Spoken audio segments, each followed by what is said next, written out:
Niya nasab sa Cebu ang usa sa mga atnan nga contingent matag Sinulog Grand Parade, ang Sinanduloy Cultural Troupe sa Tangub City, Misamis Occidental. Sama sa naandan, musayaw sila ubos sa Sinulog Base category diin gipasalig sa ilang artistic director nga daghang sorpresa ang ilang giandam aron matagbaw gyud ang mga manananaw karong Domingo. Janice Sanok, Suginlimi. Suwa pa may tabo ang mga katalagman nga miigo sa Kabisayan. Doon na namugnang konsepto ang mga nagpaluyo sa Sinanduloy sa Tangub City alang sa Sinulog Grand Parade karong Domingo. Matod pa nga haom gyud ang ilang presentasyon sa mga naitabo karon sa Pilipinas. It's about the challenges that the Filipinos have been through in the last 100 years or so, and how the Filipinos have survived, not only because of their resiliency but because of their faith in the Santo Niño. Dugang ni Pascual nga usa ka revival ang ilang himuon atol sa presentasyon nga iyan ang namugna niadtong bag-o pa ang Sinulog. But of course with a twist, because Sinulog in the 80s was definitely different from Sinulog in the 21st century. The same of what they would expect of a Sinanduloy performance, which is full of surprises, precision, musicality, and definitely we are going to have a very colorful presentation this year.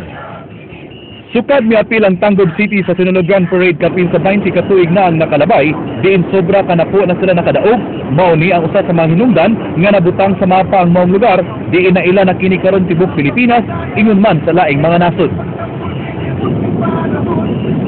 Niadtong buwan sa Nobyembre sa miaging tuig pa nagsugod og practice ang mga dancers sa Sinanduloy. Dungan sa practice sa sayaw, mao ang pagtahi sa ilang costumes. Di matod pa sa usa sa ilang mga sastre, gawa sa sayaw o choreography, doon na say sorpresa ang ilang costumes. Kasagaran sa mga dancers sa Sinanduloy Cultural Troupe, bata pang nagsugod og sayaw. Matod nila, nga kabahin na sa ilang kinabuhi ang pagsayaw atol sa sinulog, isip halad sa Senyor Santo Niño. Part of my devotion and pasalamat para sa Ginoo sa tanang mga blessings niyang gihatag sa amoa or sa grupo. Hangtod karon munang musayo gihapon para sa iya pasalamat. Tuition panatanan siya every year nga kailangan mag-praise sa Senior Santo Niño sa mga blessings nga nadawat namo. Dennis Tanok, News 5. Mga iladong mangungot gikan sa Manila ug Mindanao gipapauli sa mga pulisman masakti nga ani-ana sa Subo. Nasikop sab ang usa ka mangungot diyang nibalik ni og pagbiktima sud sa mga human makuha ang iyang hulagway sa security camera. Andrea Patenia, Suginlimi. Sa CCTV footage nga kuha sud sa usa ka mall sa Maydan, Colon, Cebu City, makita kining grupo sa upat ka babae ug usa ka lalaki nga giingong nasakpang nanguot og wallet nga gipanag-iya sa usa sa mga customer kagahapon. Apan mibalik ang maong grupo pagkagabi ug kay nailhan na ang ilang mga naong nadakpan ng usa kanila. Nasikop si Bebe Bacor Santiago, 63 anyos nga taga Cagayan de Oro City. Nakuha gikan kaniya kining gold nga wallet nga dunay sud nga 400 pesos nga gipanag-iya sa usa ka Lucila Jimenez. Apan gihimaka si Santiago nga apil siya sa mga nangawat ug matud pa, gipasahan na kuno siya sa wallet. Ko ang gihatag sa ako lagi itong mga amiga po. Atong gingandan na to. Anong gitagaan sa wallet? Naambot lagi. Sa interogasyon sa kapulisan, nasayran nga adunay laing upat ka mga kauban si Santiago ug nag-operate dinhi sa Subo sud na sa tulo ka adlaw. Gikolekta usab sa kapulisan kining screenshot sa mga karaang CCTV footage sa mga notadong kawatan aron mabantayan. Ang target sa maong pundok, ang mga mamalit sa souvenir shop sud sa Basilica Minoria del Santo Niño. Sa still images nga gikan sa ilang November 7, 2010 footage, makita kining usa ka babae nga nanguot sa bag sa usa ka tiguang samtang gibantayan siya sa iyang mga lookouts nga tulo ka babae ug usa ka lalaki. Mahog na itong organized crime sila kanang a group of 4-5 people na at like connivance in such committing a crime that they will accomplish. Laing still images gikan sa September 9, 2012 footage sa Basilica, nagpakita ni ining upat kay itsuraan nga mga babae nga matudpa, suspetsado sab sa pagpangawat. Ang upat nasigpatan usab niadtong 2013 apan wa masikop ug nasayran nga Tagalog ang sinultian niini. Gisugid sa Waterfront Police Station nga mukuha na og mas advanced nga matang sa camera ang Basilica. My advice is the CCTV should also be clear na ma-identify nimo ang naong bitaw kay dili gihapon magamitan nato kung wala kay identification sa naong sa pag-capture sa CCTV. Samtang ang theft and robbery section sa Cebu City Police Office mipapauli og unom ka tawo sa Cagayan de Oro ug sa kauluhan, human masayri ang ilang plano nga mubuhat og krimen karong sinulog. Nasigpatan kagahapon sa mga taga TRS si Ruth Ramos taga Cagayan kinsa nadakpan sa pagpangawat niadtong miaging sinulog. Atol sa interogasyon, nasayran nga aduna kini laing mga kauban nga nag-abang og kwarto sa Patria de Cebu. Uban nga gipapauli sa mga pulis mao sila si San Diego Lorenzo, Maraya Cubol ug Arnold Perguson nga pulos taga Cavite, si Francisco Teneze nga taga Tondo, Manila ug si Adonis Tabuada nga taga Barangay Labangon, Cebu City. Di sila pwedeng dakpon sa kapulisan kay wa pa kini masakpi. Andrea Patenya, News 5. Gid di malas ang ganan human kini mangamboso sa kasakyan ng Pajero kagabi sa may barangay Kinasangan. Giingong nakabaw sa pagpusil ang mga sakay sa maong Pajero apan patay ang driver niini. Madin sabang sugid limi. Nagtakilid at tubangan sa gate ining panimay sa usa ka subdivision sa barangay Kinasangan ang patayng lawas sa wa pa mailhing mamumuno nga nangambush sa mga sakay ining puti nga Pajero pasado alas 11 kagabi. Sakay sa maong Pajero silang Amor Pilenya ug ang usa ka Angelo Aligar. Naigo sa pagpamusil ang driver sa maong sakyanan nga si Wolf Pagador. Human gipuntirya og pusil sa gunman ang driver side. Namatay ang maong driver ganihang alas 5 sa kadlawon. Pagkadong backing nila, ngadto na ni hamag ang kani siya. Modong banatan sila may nagaigo pero naka-return pa sila mo ni resulta. Kadong na ni siya withdraw niya, ramtan ba. So nanaog gid ni sa motor. Oh, nanaog. Mo ning helmet pa na. Helmet ba? Anda tulog lagi ko ana gayo na nya. Nakadungog ra ko nga. Nagbuto-buto. Wa mi magawas dayon kay maigo ka na sa agbala.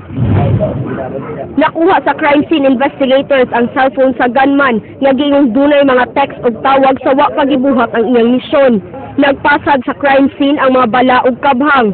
Sa investigasyon sa homicide section, nihimakak si Amor nga ang nakapusil patay sa gunman, mao ang kauban sa Pajero, bisan pa man nga mo'y gingong mi-turn over sa kalibre 45 nga gigamit sa gunman sa pagpamusil kanila.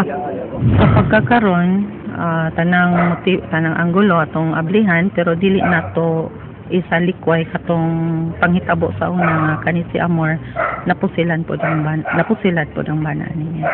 Patay pod ang kato kay byuda man ni. Usa nang ang unahon nga investigaron. Di pangita karon si Angelo Aligar nga mao'y mibaws og pusil sa gunman. Lakip sa mga motibo nga gisusi karon sa kapulisan mo ang kasungian sa negosyo. Dunay gipanang iyang pension house ug lending firm ang mga Pilenya. Matud sa CID nga posibleng dunay kalambigitan ng pagpamusil sa kamatayon sa bana ni Amor nga si Lando Pilenya ni atong 2012. Dako ang possibility, Jeff. Dako ang possibility. And then, for this reason also, like si Amor was running barangay election. So, initially lang mo naging na itong business. Kung daghan pa tayo connect pa. Mading Sabang, News 5. Gipusil sa Lapu-Lapu City sayo kaganang buntag ang courier sa usa ka forwarding company. Nahagba ang 26 anyos na courier sa GML Forwarding nga si John Manabat samtang nagpalimpyo sa iyang motor. Matod sa usa ka testigo na nga napagan tulo ka mga lanog nga buto sa armas sa iyang nadunggan apan wa siya makakita sa mipusil sa biktima. Usa ka Zelinda Monterola na igo sa splinter sa bala. Nga namin mo palit ako, huwag ko kakita, okay sa pinintira niya. Tapos, nalahadlok man ko, ni ko, ayaw, nitago ko sa lamisa.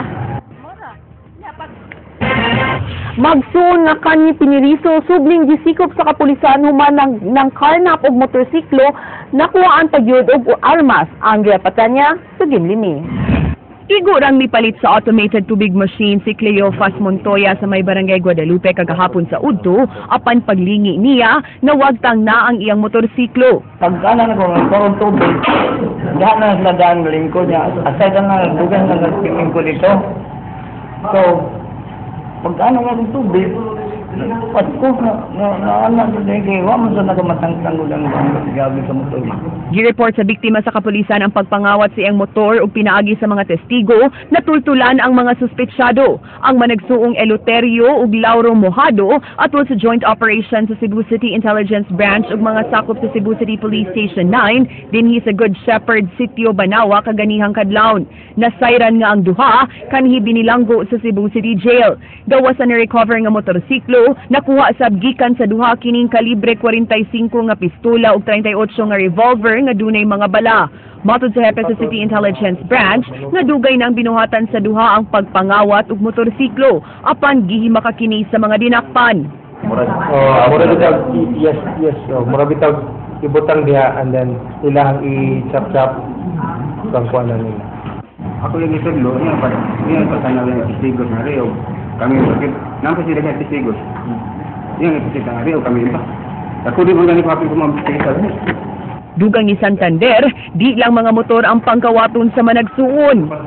Actually, napay mga informations na nakuha na ito mga dili lang motor, mga things pa, no? Like mga gadgets, manilang mga kuwan. Apan matod sa duha, nga wa kini kamatuuran kay nagbag-o na kuno sila. Wala naman. Hindi ka na paglayan ako sa sunod karon wala na akong bago ko sa sunod nagbago sinarong. Dawa sa kasong pagpangawat ug sa illegal possession of firearms, ang duha masilutan sab tungod sa sinulog special gun ban. Andrea Patenya, News 5.